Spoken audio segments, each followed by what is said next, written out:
Bukidnon, Camiguin, Lanao del Norte, Misamis Occidental ug Misamis Oriental.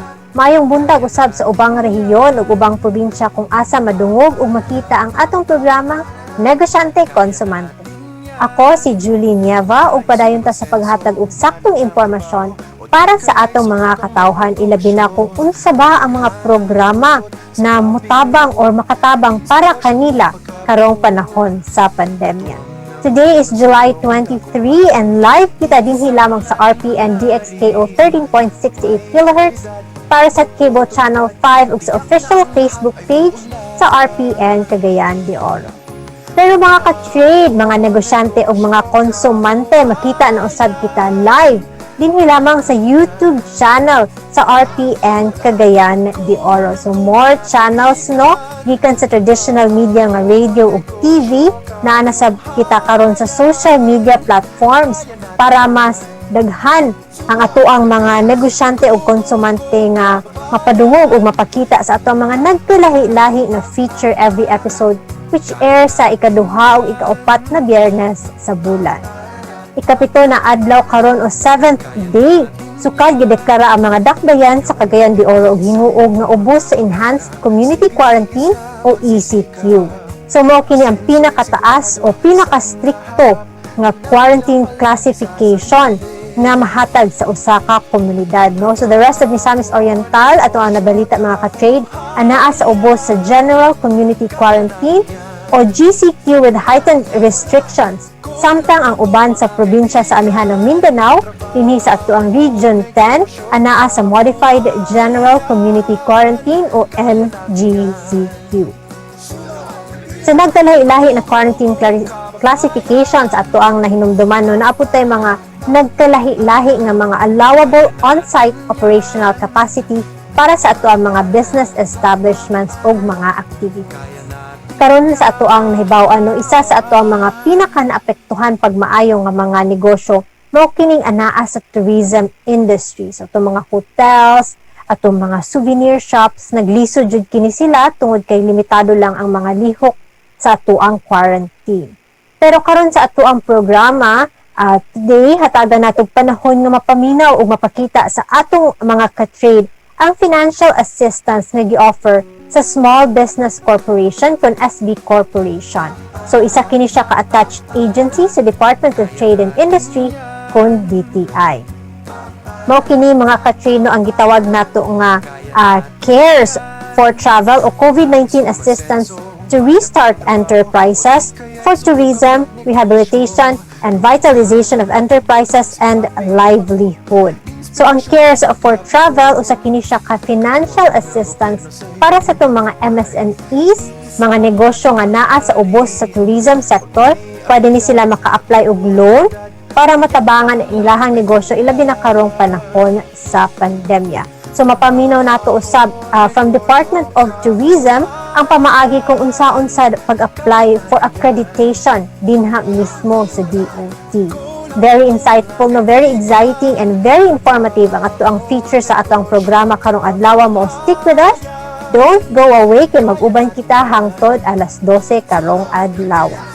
Pero bago ang tanan, good news sa tadaan, no? Bago ang tanan mga ka-trade, good news ta sa ato mga negosyante ilabi na sa katong mga nakakuha na og safety seal sa ato ang mga niagi nga episode ato ang nag-guest si Mr. Junar Merla, ang OIC Division Chief sa Consumer Protection Division sa DTI Bukidnon, no?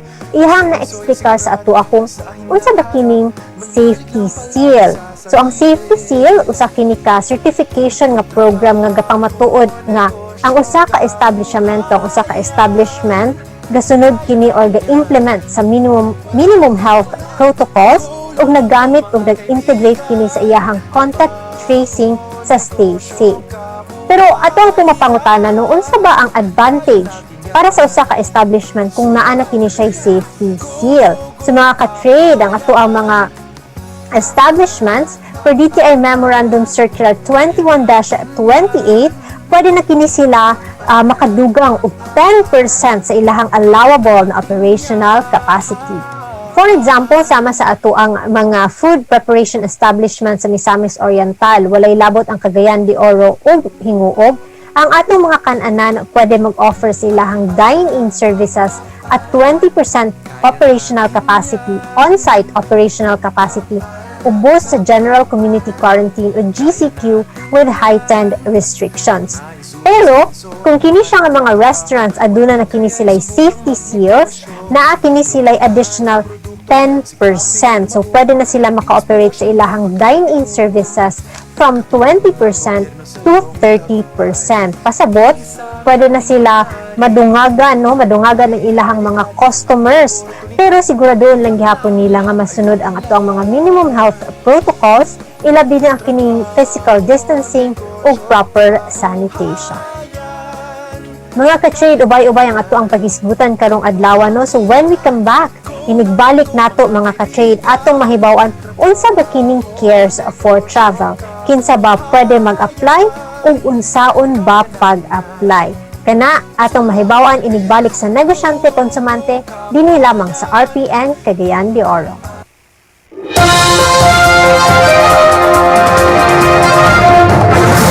Nagbalugwa karon ang buhatan sa Department of Trade and Industry kung DTI Region 10 sa Napulong, Kagamayan. Alang sa mga customer, dili pa magdalikan sa nakiliyang shopping centers o kamerkatuhan. Mismo sa DTI sa Regional Director Linda Bunyao ang mihikid sa mga gamayan alang sa pagpaborable nga benepisyo sa publikong konsumante. Sa rayon nga tipik din ang katungod sa kila customer nga magbatog basic needs din ang ayang maigmaton sila sa kalidad sa produkto o dili kita ganon nini. Ang NSAB nga magbaton sa right to safety ang katawan, din sila kinahanglang basaon una nila ang mga nalatig sa sagol sa produkto aron makalipay sa datong peligro sa panglawas. Isugid sa di Bunyao sa mga konsumante ang pagbato nini sa right of information din ang ayang maigmaton sa pagpipila ka magbasa sa products label aron masiguro niya sila luwas kanunay. Ang yan din lamang usab mag-focus sa labang katindaan sa produkto ang konsumante apan magkamasarod makaapili sa mas maayong maggamit alag sa ilang pamilya. Ginagusog din ang ikatawan ng matamog sa product public hearings din sagad ipatik sa mga pamantalaan, bulletin boards o aron maalamon. Gilayan maging koordinar usab sa Consumer Welfare Desk kung naitabo ang mga makapalit sa depektosong produkto o ganyan maulipan sa bago. Dawag di Bunyao, ang ngayong hugtan usab sa publiko ang consumers education din magbasa-basa sa mga magazine o batalaan aron makabaton sa iyong edukasyon unsaon paggasto ang gihuptang pondo. Huptan usab sa publiko ang kinaiya nga motabang sa pagkibang, reuse o recycle sa waste products aron mahuptan ang himsog nga palibot. Kami pangitaon sa konsumante ang import commodity clearance stickers kung magpalit sa imported Christmas lights. Sanglit ang DTI may kaakuhan nga moagad sa lakaw sa negosyo apan mas bugat alang kanila ang pagpanalipod sa katungod sa mga customer patok sa kalautan.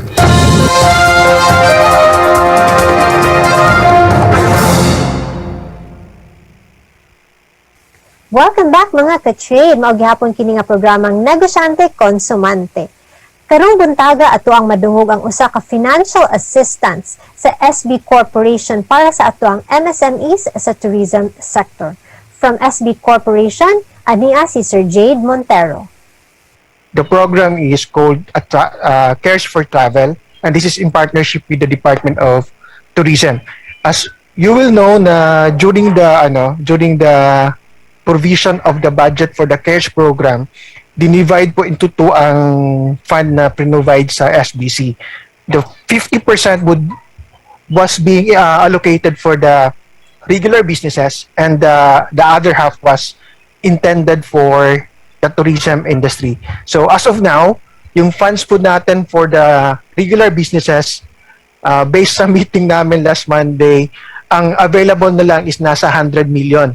But on the side of the tourism sector, marami po tayong pondo. So yun nga ang ano natin dito sa, especially sa Region 10, mga around mga less than 20 applicants na nakapag-apply sa atin under the travel program. Cares for Travel is a government program that aims to assist micro and small and medium enterprises under the tourism sector. So, ang difference lang sa isa is lahat ng sector except tourism or even tourism sector, basta wala siyang accreditation with DOT, pwede siya mag-apply on our regular business na track.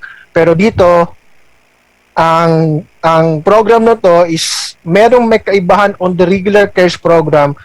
Number one, on the loan amount. Kasi on the loan amount, ang ano dito is in the evaluation of how much we could give, ang ginagawa ng ang ginagawa for the tourism sector under the travel program, instead na whichever is lower on the asset size or on the sales, gross sales na kita ni ni enterprise na under tourism, ang kinukuha namin instead na lowest of the lowest percentage, ang kinukuha namin is on the highest percentage na ng loan. So makikita natin yan on the last slide mamaya kung paano natin kinukompute yung possible loan na pwedeng makuha ni businessman na under sa tourism.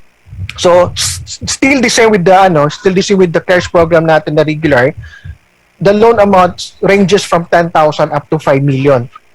Then meron siyang grace period na in the regular up to 12 months lang ang grace period natin. Pero dito sa tourism, just last June 15, iniba nila yung inamed nila yung grace period na condition na instead of giving the tourism sector ng 12 months grace period, which is yung kasi ang case natin the tourism ayaw mag-apply because hindi nila alam na after a year na mag-start sila magbabayad, hindi sila sigurado if nakabalik na ba yung tourism industry natin, nakapag-function na ba ang tourism industry. So that's the problem nila, kaya hindi sila kumuha ng hindi sila nag-apply under the travel program. So kaya ginawa ng SB na in June 15 yata to yung if I'm not mistaken, iniba nila, in-extend nila yung grace period natin na it would be up to 2 years na. So this would give the tourism sector talaga ng a chance na makabalik muna sila sa negosyo bago sila magbayad ng kanilang loan sa small business corporation. So the same with the regular program na CARES, there is no interest and there is no collateral requirement. So sino po yung eligible na mag-apply? So ang eligible na mag-apply ay yung mga businesses na are operating at least 1 year as of loan application date. So kung ngayon tayo nag-apply, so kung nakapag-operate siya last year, kasi 1 year lang pwede na siya mag-apply ng travel. But may catch kasi dito, kailangan accredited siya ng Department of Tourism.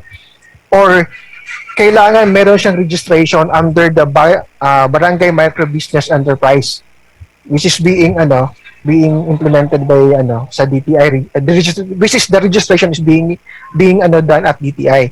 So ang borrower must be a registered business owner for single proprietorship. Then authorized loan applicant must be a managing director for partnership businesses and the president or the CEO for corporations. So itong mga eligible borrowers, the registered owner, the managing director, and the president or the CEO should have no unresolved major credit findings and meron during the evaluation para mag-push yung application niya. So pag mayroong major negative findings, meron namang meron namang way kung paano siya mag-push yung application. Meron kaming hinihingi ng mga documents from the applicant. So pwede rin kahit meron siyang major findings, tinatawagan naman namin yung hindi naman siya directly na di-disqualify yung applicants. Unlike before na automatic talaga siya pag major findings, automatic siya denied yung application. But sa ngayon, ang ginagawa namin, once may major negative credit findings, natawagan namin si client, din pinapag-comply namin yung mga documents para ma-push or para mag-move yung application niya. So how much po yung pwedeng ma-apply under the travel program? So meron tayong dalawang tracks. So the first track would be for the loan applicants na merong BAR file financial statements. So medyo higher ang loan na makukuha ng aplikante na merong BAR file financial statements. So kung micro-enterprise siya, yung asset size not more than 3 million, the maximum loanable amount is 600,000. For small enterprises, that would be from 3 million asset size to 15 million. The maximum loan amount would be 3 million. And for the medium enterprises, so these are enterprises between having assets between 15 million up to 100 million, ang maximum loan amount would be 5 million. So, kung makikita niyo sa baba, mayroong naka-asterisk na 15% of annual sales and 20% of the asset size. Whichever is higher, yun based on the submitted 2018 and 2019 financial statement. So yun would be the possible maximum loan amount na makukuha ni borrower. So this is different sa first program, sa first policy ng travel na ang ginawa doon dati kasi whichever is lower. So kung maliit yung 15% ni sales, siya yung kinukuha na maximum loan amount. That was the previous policy under the travel. Pero sa ngayon, ang ginawa nila, whichever is higher. So kung mas mataas yung 20% na asset size, so yun would be ang possible loan amount na mabigay natin for the applicant. Next slide please. Wala namang financial statements na filed sa BAR. So ito yung magiging basis for how much loan would be granted to them. So kung meron siyang asset size na 50,000, ang possible loan amount niya would be 10,000. Then 100,000 asset size, 20,000 yung magiging loan niya, maximum. Then for 200,000 asset size, ang maximum loan amount would be 40,000. And for 400,000 asset size, 80,000 yung magiging loan niya. Then 500,000 asset size, nasa 100,000. Then for 750,000 pataas na asset size, kailangan lang niya meron siyang, di makita sa baba, meron lang siyang actual sales na mga 1 million. Pwede siyang makapag-avail ng 150,000. Then the maximum loan natin is 200,000 for applicants na walang BAR file financial statement. Pero yun nga, kailangan nila ng medyo mataas na asset size, that's more than 750,000. Then nasa 1.5 million po yung dapat na sales nila, gross sales. So how much, walang interest, walang collateral, pero meron tayong kinukuha na service fee. So the service fee would be 4% if ang term ng loan niya is 6 months to 12 months. If the term of the loan is up to 2 years, that's 6%. And if that's for 3 years term na loan, ang service fee would be 7.5%. And for the longest term, which is 48 months, 8% po yung service fee natin. So this is deducted upon release of the loan. Pre-deducted po siya before release yung loan amount. So ang grace period natin na pwedeng ibigay would be dependent on the term din. Kasi the grace period shall not exceed 50% of the loan term. So ang grace period natin nasa multiple of 3, 6, 9, 12, 15, 18, 21, or 24 months. So if the maximum term is 48 months, na nabagyan natin for the borrower, so yung borrower natin pwede siya makakuha ng 24 months na grace period. So if 12 months yung binigay natin na term, the grace period would be 6 months na maximum na pwede natin ibigay. So paano mag-apply? So madali lang siya if you have a BAR filed financial statement, kasi ang gawin mo lang is you scan the documents, yung BAR filed financial statement, the ITR form, and the payment slip. So, ang hinihingi ng system is to upload 2018 and 2019 BAR filed financial statements. So, kung makikita natin, kasama siya yung form, yung financial statement, and the deposit slip or the email confirmation or the payment slip na binayaran natin yung income tax return. Then another one na pwede nating requirement is the government issued ID, then the bank account, and if corporate or partnership ang business organization na nag-apply, kailangan natin ng corporate secretary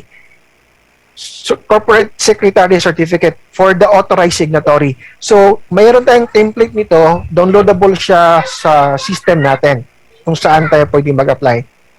Okay, and for the non-BAR, for those applicants na walang BAR filed financial statement, medyo may nadagdag lang siya na requirement because kailangan instead kasi na mag-upload ng ITR, ang ginawa nila is you have to submit the 2019 and 2020 na business permit.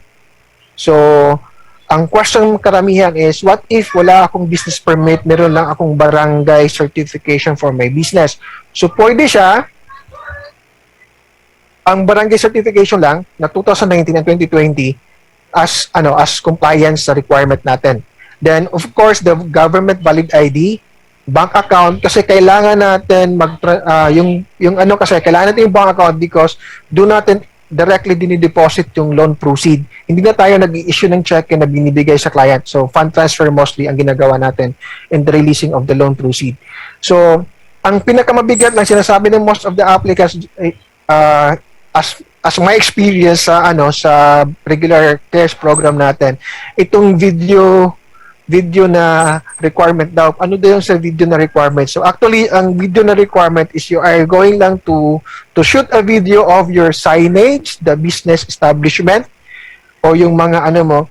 Tapos yun ang ipapakita mo, i-upload mo doon sa system. Kasi wala kasi ma-verify na document yung mga evaluator. So one way kasi na pwedeng makita nila yung business is through the submission of the video and the pictures. So kailangan kang mag-take ng 3 pictures showing the establishment, the signages, and yung opisina mo. Then you should upload that to our portal, yung sa application portal natin. So the same kung corporation at saka partnership business ka, pwede ka rin mag-apply. Kailangan ka mag-submit ng corporate secretary certificate. Meron lang tanong iba, sagutin ko na agad, yung kang a cooperative na engaged into tourism sector apply for the loan. So, pwede rin yung cooperative na business organization mag-apply. So, the same, ang madagdag lang na requirement would be the board secretary's certificate on the authorized signatory. So, ang mag-apply doon would be the manager or the chairman ng corporation ang magiging applicant natin. So, saan pwede mag-apply? Saan po natin isa-submit yung application? Wala tayong manual application, the same with all our other programs. Nasa online siya. So, this is our site, bayanihancares.ph. So, www.bayanihancares.ph. So, once ma-open nila, pag wala pa silang account, ito ang mag-program. I-click lang nila yung green button na create new account. Then, ang lalabas is ganito. Next slide, please. So, ilagay lang na yung complete information. So, dapat makalagay dito, hindi yung nagta-type ng Kasi mostly, ang kadalasan is, bumabalik yung application, natatagalan siya. It's because, yung nag-apply sa yung nag-enroll online, ang ilagay niya isang pangalan niya. So, kung sino yung authorized signatory, siya po ang ilalagay natin na pangalan dito. Then the birth date, then the contact number, and the email address. So once niya-click yung create account, merong notification on the email so na kailangan nating i-verify. So ito yung makikita nila sa email address na binigay nila. So once you click that one, once verified, ang next step would be kailangan mo i-complete yung information na required. Then after that, pag once ma-complete na siya, pwede ka na mag-apply ng loan. So, this would be the next makikita mo. Apply for a loan. Then, once you click that button, magbibigay siya ng prompt dito kung ano yung sector na pwede mong apply. So, since travel to, dito ka mag-click sa tourism. So, once we click the tourism na button, manghihingi siya doon ng DOT accreditation number. And this is mostly the case sa ating region while minimal lang applicants because kadalasan yung mga nasa tourism sector, wala silang accreditation with DOT. So, yun ang problema nila. So, most of them, meron ng applicants pero na under tourism, pero nasa regular business na track na kapasok. So, kailangan kasi, before ka makaproceed, is the tourism accreditation number. Once mabigay natin yung tourism accreditation number, magsisend si system sa phone number, sa registered phone number ni applicant ng OTP, one-time password. Then, i-click niya yun para mag-proceed yung application. Then, after that, doon na siya mag-upload yung sinasabi natin requirements, yung ITR, kung mayroon siyang ITR. So, once mayroon siyang ITR, hindi na niya kailangan yung mga business permit na i-upload. Pero, it's better kung mag-scan na lang sila, isabay na lang pag-scan yung business permit na requirement because at the end of the day, once mag-release na tayo, chine-check pa rin natin yung ano, yung business permits na ano ng negosyo. So do hindi siya requirement doon sa system kung makikita natin dito. So if walang BAR file financial statement, so dito ka mag-upload ng video, dito ka mag-upload ng pictures. Then after that, at the end, meron siyang confirmation na receiving application mo. Then once you click agree, ang lalabas is dito, yung filled out na application form na. Then you can download this one para for future references. So pwede mo siyang i-download. You can also send us to us dito sa Cagayan para makita natin if nakapasok talaga siya sa system. Then, ang application natin would pass through itong tatlong assessment. So, the first one would be the credit information assessment. So, ito yung sinasabi ko kanina. If may major findings, so si credit information assessment team, tatawag siya doon sa applicant para mag-submit siya ng additional requirements or additional docs para to support na yung mga major findings. For example, si settled na siya, mag-go. Pero pag wala lang settlement doon, hindi talaga pwede mag-go yung applications ng applicant. So, then after the credit information assessment, meron din nag-check on the business information, yung mga provide natin na business information, if nag-coincide ba siya or totoo ba siya. So, these are the business information assessment team. And the last one would be yung the financial performance assessment. So, ito sila mag-identify how much loan pwede mabigay sa'yo. Then, after that is approval and releasing na. So, in every step, in every team na dadaanan ng application, meron siyang email prompt once matapos doon. So, and to check on the status of the application then, pwede mo siyang makita once mag-login ka doon sa account, yung sa bayanihancares.ph. Once mag-login ka doon, meron siyang dashboard na makikita mo doon what's the status of your application. So, how do the borrowers or the applicant get the loan proceeds? So, meron tayong, ito yung ginagawa natin, fund transfer for land bank account. Kung meron siyang land bank account, yung in-enroll niya is land bank account, fund transfer lang siya. If other bank other bank yung in-enroll na account, ang ginagawa natin, tina-transfer pa rin siya through InstaPay and PesoNet. Then, if wala silang land bank account or other bank account, applicable yung GCash, yung electronic money account, so mga GCash, pwede siyang mag-transfer tayo sa GCash. Then, the last one is Cebuana. Not preferred natin na i-recommend yung si Cebuana kasi ang nangyayari, kung magkano yung binigay natin, pinadala natin ng pera doon sa Cebuana, para din yung nagpapadala ka ng pera sa Palawan Pawn Shop o sa Cebuana, yung regular fund transfer na dinididirect nila how much yung pinadala ng pera, dun may corresponding siyang fee. So, medyo mataas ang fee ni Cebuana Lugar if mataas yung loan amount na approve. Then, kung paying the loan, pwede siya magbayad through bank deposit sa land bank, any land bank branch, walang bayad. So, free siya of charge. Then, pwede din sa land bank online portal nila, yung Link-Biz portal. Meron silang parang online collection ang land bank na system. So, itong land bank Link-Biz portal. So, pwede doon din magbayad. Then, all throughout the country din yung bayad center. So, sa SM, may mga bayad center. Pwede ka magbayad din doon. Then, the other one is Palawan Pawn Shop. Pero not all Palawan Pawn Shop pwede magbayad because the Palawan Express branches, hindi pwede silang tumanggap ng payment of the loan.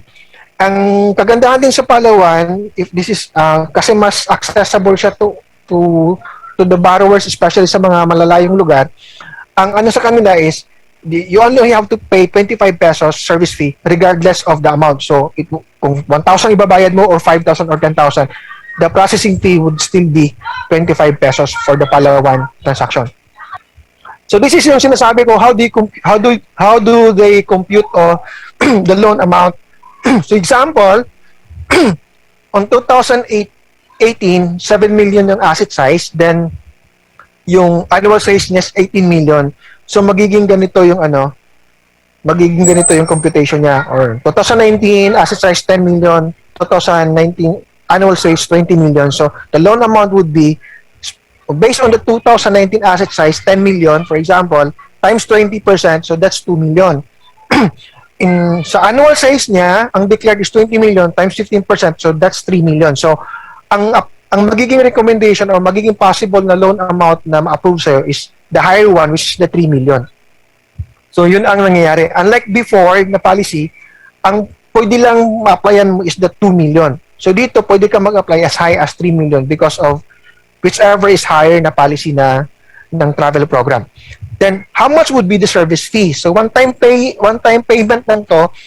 So, since yung approved, for example, is the 3 million na in-applyan mo na loan, so times 8% for a term of 48 months. So, ang magiging service fee natin is 8%. That would be 240,000. So, how much would be the loan proceeds? So, that would be, of course, the 3 million minus the 240,000. So, that would be 2.76 million. So, ito ang ma-receive ni kliyente. So, how much yung possibly na pwede niyang babayaran as monthly amortization? So, kung kung mayroon siyang grace period na 12 months, ang mangyayari dyan, 48 months na term minus the 12 months grace period, so that would be 36 months. So, ang amortization niya, na actual amortization, ang pagbayad niya would be 36 months. So, 3 million divided by 36 months, so that would be 83,000 per month. So, ito po yung pwede, kung saan sila pwedeng mag-apply o mag-ask ng assistance. So, pwede sa Facebook page ng SB, yung Bayanihan Cares na page. Pwede rin mag-email at sbcorporation@sbgfc.org.ph. Pwede rin mag-visit on our website, yung sbcorp.gov.ph. And pwede rin bisitahin yung mga negosyo centers natin or any SB offices sa region or sa provinces. So, meron po tayong dito. Makikita din sa website. So, yun lang po. Maraming salamat. Dagang salamat Sir Jade Montero from SB Corporation. Sa dugang kasayuran, pwede nato mabisita ang official Facebook page sa SB Corporation sa fb.com/bayanihancares o sa official website ni ini sa sbcorp.gov.ph. Para sa itong mga ka-trade nga galantaw sa itong programa via social media, pwede sa ninyo matanaw pagbalik kini siya nga programa kini atong episode karong adlaw sa official Facebook page ug sa official YouTube channel sa RPN Cagayan de Oro para makita ninyo pagbalik no ug mas maklaro ninyo kung unsa ba kini siya nga programa nga gitawag nato nga Cares for Travel, apil ng impormasyon kung unsaon ba pag-apply niini. Nagikan sa assistance para sa ating mga MSME sa tourism sector, atong mahibalaan karon pod ang isa sa mga requirements para maka-apply sa Cares for Travel ug mao kini ang accreditation gikan sa Department of Tourism. Inigbalik nato no human ani ato mubo nga break, ato ang madungog ang accreditation process gikan mismo sa Department of Tourism Region 10 Senior Tourism Officer Ma'am Reta Eblamo. Don't go away, we will be back.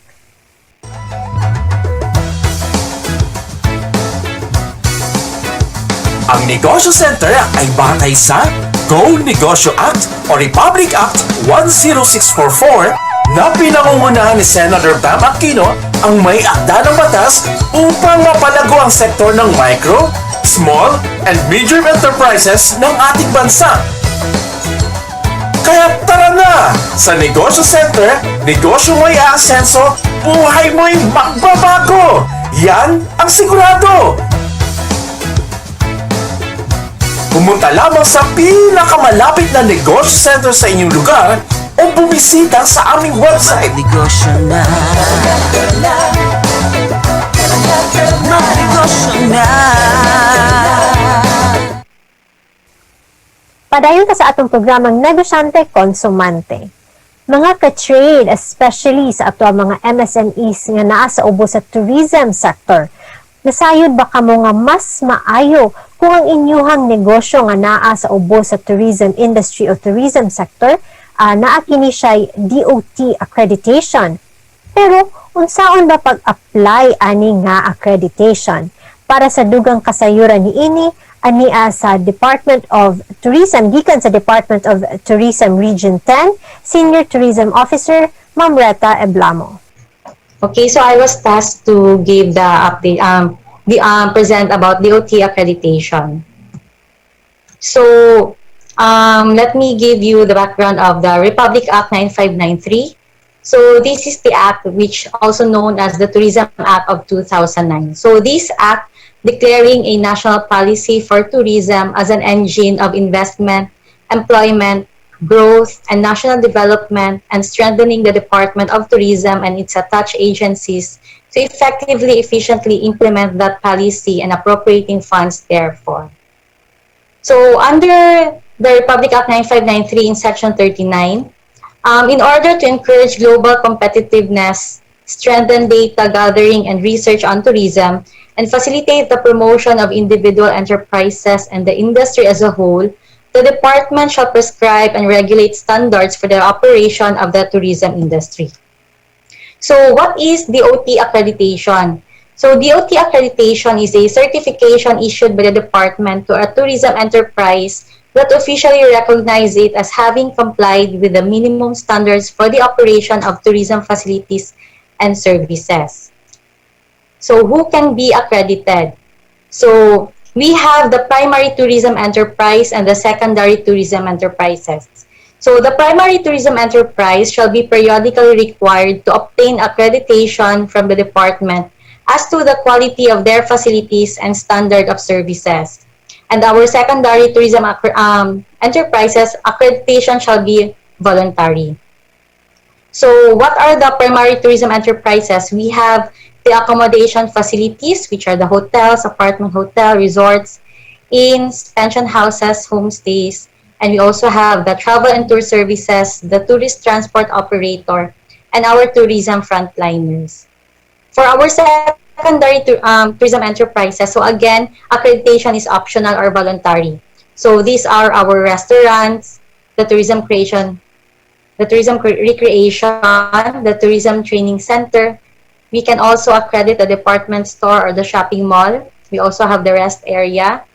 We can also accredit the gallery, museum, zoo, and the spa and tertiary hospitals. So we have the progressive accreditation system, which the DOT Memorandum Circular number 2018-03 states to maintain the international standards of excellence in all tourism facilities and services and promote the country as a safe and wholesome tourist destination. The guidelines of the progressive accreditation system are hereby promulgated to implement an intent and the purpose of the Tourism Act of 2009. So under the progressive accreditation system, we have a 3-level recognition scheme of the Department of Tourism for primary tourism enterprises, entailing progressive minimum standards and reflecting customer expectations. So we have the basic registration, the regular accreditation, and the star accreditation. So for the basic registration, this shall be valid for a period of 1 year. For the regular accreditation, this is 2 years.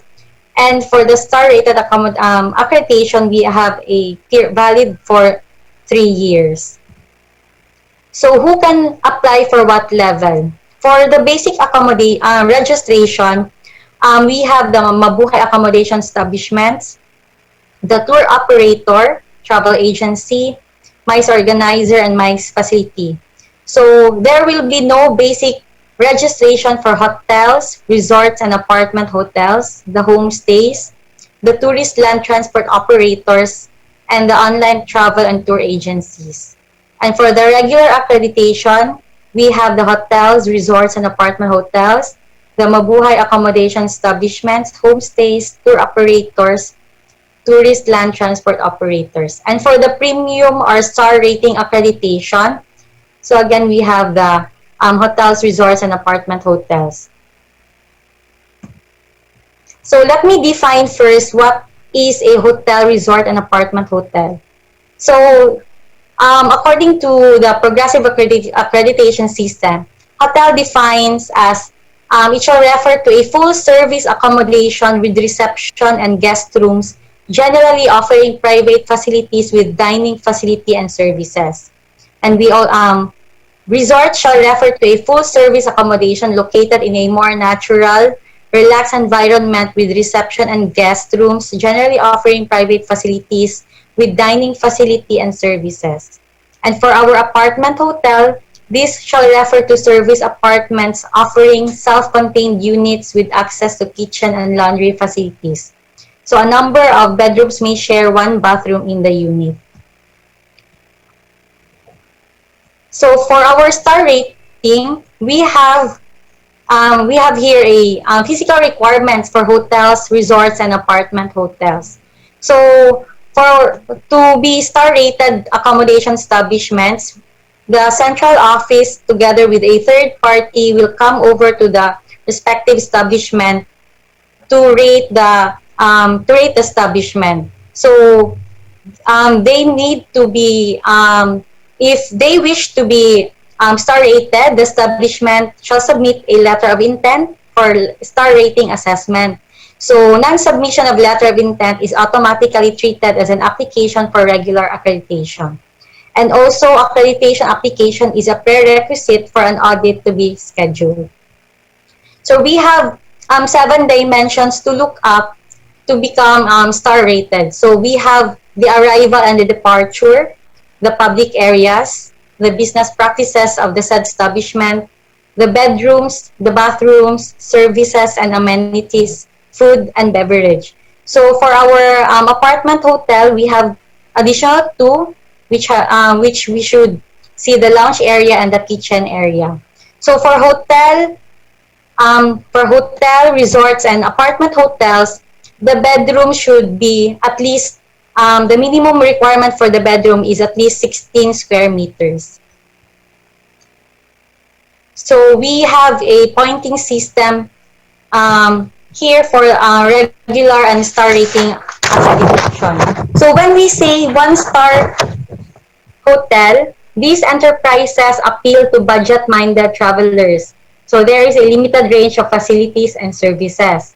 So when we say 2-star or from 401 to 550 points, these enterprises appeal to the tourist seeking more than basic accommodation. So they offer expanded facilities and higher level of comfort. For our 3-star hotel, so these enterprises offer a very good level of accommodation.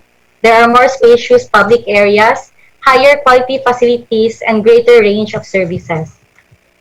And for our 4-star hotel, these properties are upscale in all areas. So accommodation is refined and stylish. Service is responsive, often including an expensive array of facilities.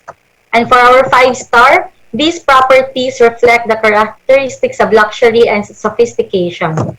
So the facilities are world-class in every manner, and the meticulous service exceeds all guests' expectations. So in accreditation, we also have the Mabuhay accommodation. So Mabuhay accommodation shall apply to tourist inns, pension houses, motels, bed and breakfast, vacation homes, hostels, and other similar accommodation establishments. So if your establishment is less than 16 square meter, the room is less than 16 square meters, they shall be qualified for the Mabuhay accommodation. But then should be at least 12 to 16 square meters ang bedroom. And also for homestay, it shall refer to an alternative form of tourism where tourists will stay in the host with the family host in the same house to experience the everyday way of life of the family and the local community. So physical requirements for Mabuhay accommodation is we have public areas, the public washroom, we also have the bedrooms, bathroom, services and amenities, the food and beverage, and the statutory requirements. So what are the steps in applying online accreditation? So first, just log into accreditation.tourism.gov.ph. So, for example, you are applying for a accommodation establishment. So, you need to register online, just like create an account. And then after creating an account, you can upload the documents. For example, the comprehensive liability insurance, the DTI, and other documentary requirements. Then if after the evaluation, you completed the requirements, there will be then again the inspection and evaluation. So the accreditation team will go to the establishment for inspection. And after that, if the establishment passed the minimum requirement or minimum standards of DOT, there will be approval of application. So for example, wala nakapass sa DOT accreditation na standards. So the Department of Tourism will then issue a certificate of non-coverage. Then the payment of fees. So for now, we don't have any online system to pay for the fee for the fees. But this time of pandemic, the fees of the application sa accreditation is waived. So after that, there will be a releasing of certificate. So all in all, there will be 20 working days on the process of application. So we have, as of now, we have 547 DOT accredited establishments. So we have 30 hotel and 2 apartment hotels. We also have 18 resorts. We have 251 mabuhay accommodations and 1 homestay. We also have 115 travel and tour agencies. We also have 9 tourist land transport, 45 restaurants, 3 MICE venue, and 3 MICE organizer. We have 15 agri-tourism. We have 30 tour guides and 1 trainer, 4 tourist shops, and 20 other tourism establishments. So that ends my presentation. Thank you very much. And again, it's more fun in the Philippines. Daghang salamat, Ma'am Rata Eblamo, Senior Tourism Officer sa Department of Tourism Region 10. Ug mao kato mga ka-trade no para sa atong programa karong adlaw atong nahatagan og higayon nga mapadungog ug mapakita sa ato ang mga negosyante ilabi na katong atong mga MSMEs nga naa sa tourism sector sa available na financial assistance na pwede nila ma-avail sa SB Corporation o sa accreditation process sa Department of Tourism kun DOT.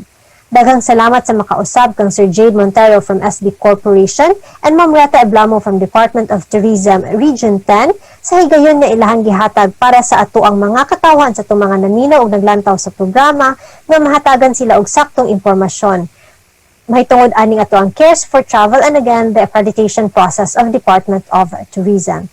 Sa Region 10 mga ka-trade na natay 8 kabuok ka mga MSMEs na nabilong sa tourism sector nga natagaan og financial assistance. Mo nang atong gi-encourage pag maayo ang ato ang mga MSMEs no nga modangup ug ma-apply sa SB Corporation. So pwede ninyo sugdan ang inyong application online sa bayanihancares.ph.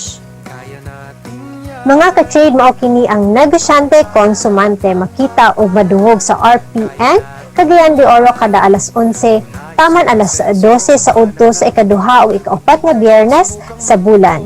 Mag-uban ta pagbalik karong bulan sa Agosto para sa mga bag-o na pud natong paghisgutan. Ug kay nauso naman atong mga online transactions ilabi na karon kay naata si ECQ so kasagaran sa atong mga establishments nag-navigate sa ilahang businesses online.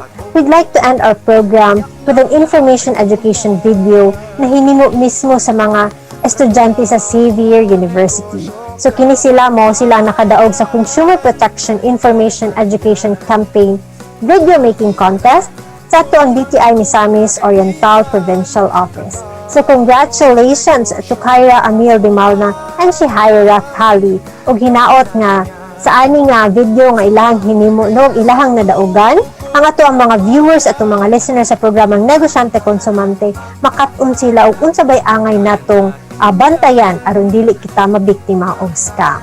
Ako si Julie Niava og sa ngalan sa atong OIC Regional Director sa Department of Trade and Industry Region 10 na si RD Ermedio Abang.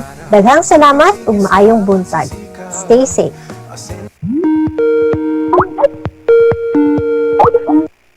Hello, Nak. Hello, Nay. Musta na kayo dyan? Okay lang naman. Bakit napatawag ka? Nay, sa susunod na pong buwan kasi yung online class ko. Kailangan ko po talaga ng laptop. Pero may nahanap na ako.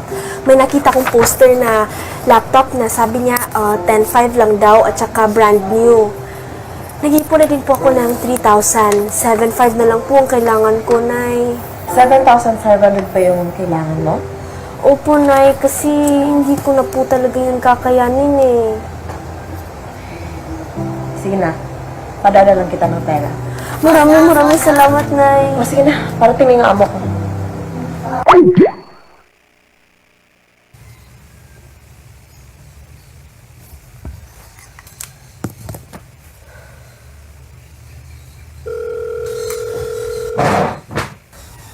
Hello, Nay? Ano yun, anak? Nay, magtatanong lang sana ako kung kailan yung maibibigay yung pera. Nak, konting tiis na lang ha. Papadala ko lang yung pera sa'yo. Bigyan mo lang ako ng oras. Ay, sige po, Nay. Naiintindihan ko naman. Nay, okay ka lang ba? Anak. Okay lang ako.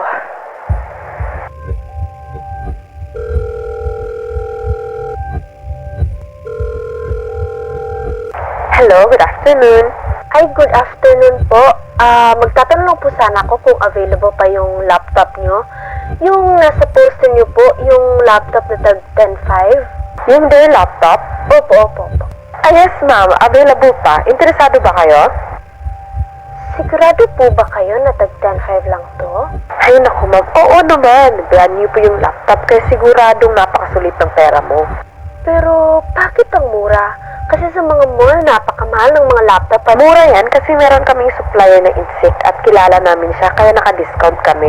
Brand new po yan, hindi po yan second hand. Trust me po, lahat ng customer namin may good reviews. Tapos HD graphics pa, latest version ng Windows niya. Windows 10, ma'am. Magagamit po pa nga yan ng ilang mga taon kaya wag po kayong mag-alala. Okay. Ma'am? Naku, ma'am. Maraming mga customer na gustong bumili nito, kaya kapag maubusan kayo... Sige po. Interesado po. Sige po. Ano pong pangalan nila? Mutia Corazon. Hello, good afternoon. Ay, hello, good afternoon po. Ako po si Mutia Corazon. Ako po yung bumili ng laptop kanina. Ate, ba't hindi umandar yung laptop? Tinry ko na din i-charge pero hindi gumagana yung charger. Huh? Baka nahulog po yung laptop nung umuwi Ay, kayo? hindi. Wala nangyari sa laptop na to. Talagang ngayon ko lang po talaga to inandar. Ipatingin nyo na lang po yan sa technician, ma'am. Ano? Akala ko ba brand new? Ate, wala bang warranty nito? O di kaya palitan ko na ng ibang mga laptop niyo dyan? Sorry po, ma'am, pero hindi kami nagbibigay ng warranty, ma'am. Hindi rin kami papayag na palitan ng nabili niyo na item. Problema niyo na po yan. Hindi ba sabi niyo? Hello? Hello?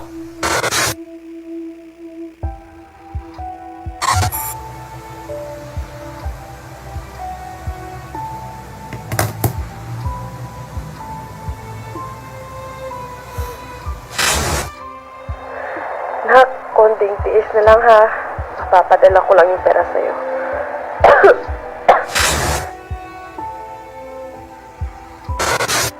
Sigurado po ba kayo na tag 10.5 lang to? Ay naku, ma'am. Oo naman. Brand new po yung laptop kaya siguradong napakasulit ng pera mo. Pero, bakit ang mura?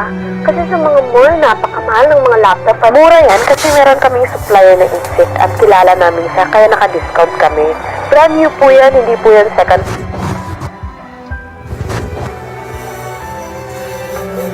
Anak, nakuha mo ba yung pinadala kong pera?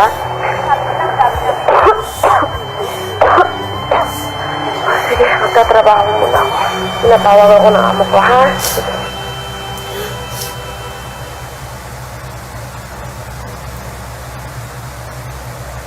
Hello, Nay? Gusto po ako.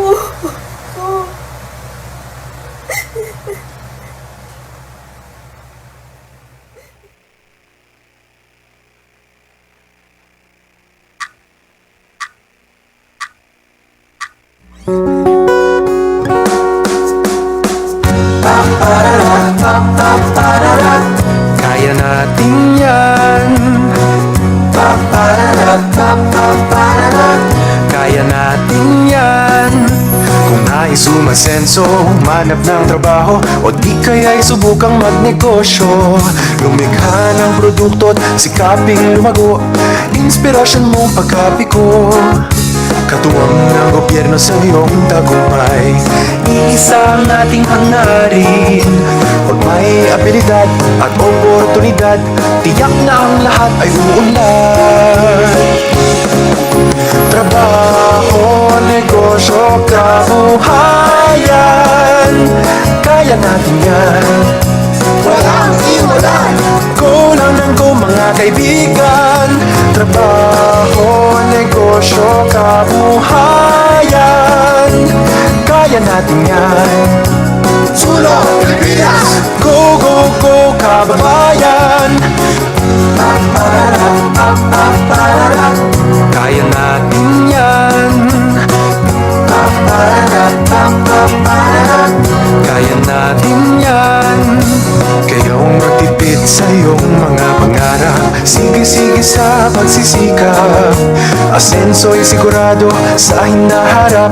Manalig lang palagi sa sarili. Trabaho, negosyo, kabuhayan, kaya natin yan. Walang iwanan.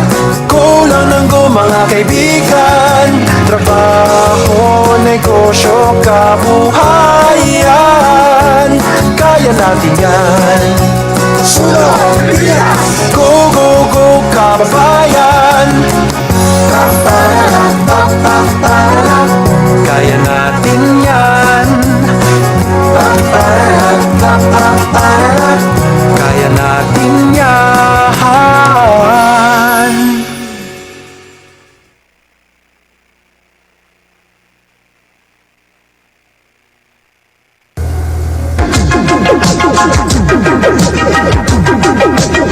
RPN, Radio Philippines Network Incorporated, DXKO. 1368 sa dial sa inyong radyo. RPN DXKO, ang Radyo Ronda TV sa Dakbayan sa Cagayan de Oro. Sibiyahan na may dalaon sa katawhan, andang mo serbisyo sa tanan. Ang RPN DXKO Radyo Ronda, sakop sa KBP, kapisanan ng mga broadcaster ng Pilipinas.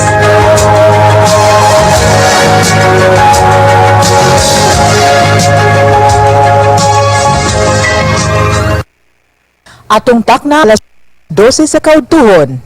Kadto nga time check hatod sa Bioprovics. Healthy body starts from healthy tummy. Basta himsog nga tiyan, baskog ang kalawasan. Ang probiotics dakong tabang sa mga babae labi na sa mga boros. So, ang probiotics makatabang para ang immune system sa babae is intact. So, kung pananglitan na siya abnormal nga discharge, mas dali maayo ang pasyente ga-take og probiotics, less ang recurrence or less ang pagbalik.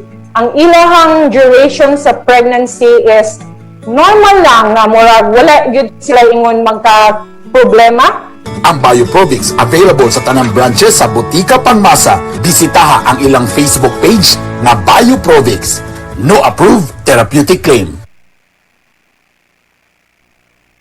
Ang mata mao'y bintana sa atong lawas at timan kini sama sa pag-atiman nato sa atong ngipon, panit, puhok ug uban pa. Ang Health Code International nga nakabase sa Amerika mipadayag sa tiunay nga suporta alang sa lawas ng pagpakabana ilabi na sa atong mata. Ang tumang exposure ni ining atong mata nga dala sa pollution, radiation, ultraviolet ray ug bisan pa chemical nga anaa sa tubig nga atong ginakaligo matag adlaw mao'y usa sa mga dagkong hinungdan sa katarak, glaucoma, pterygium, sore eyes, eye stress, computer vision syndrome ug uban pa. Apan dili kita angay mabalakan ni ini tungod kay anaa CMD eye drops. CMD eye drops mohatag kini constant cleaning sa atong mata ug maprotektar kini sa posibleng pagkadaot ni ini nga dala sa alisngaw sa kalibutan. CMD eye drops patuloy 1 to 2 drops kada mata duha ngadto sa 3 ka beses matag adlaw alang sa piskat patuloy kaduha kada 5 ka minuto. Also introducing Cell Biofood kung CBF, the most powerful natural microfood in the planet. Feed your cells, not your stomach. Ang Cell Biofood adunay kompletong sangkap sa food nutrients nga kinahanglanon sa atong lawas. Ang pulo ka rason nganong CBF ang atong gabiton.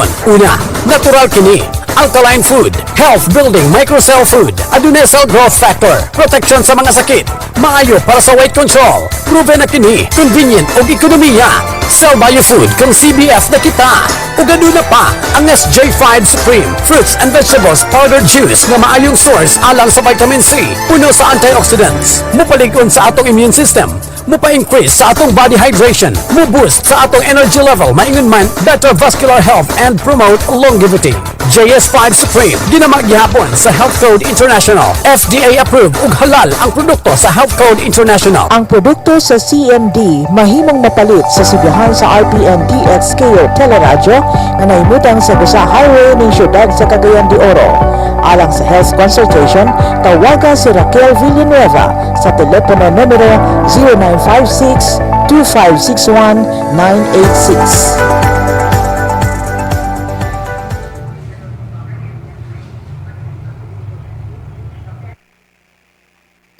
Niining panahon sa pandemya, importante ang paggamit ug paghatod sa hustong impormasyon. Ang pagpakalap sa peking balita o fake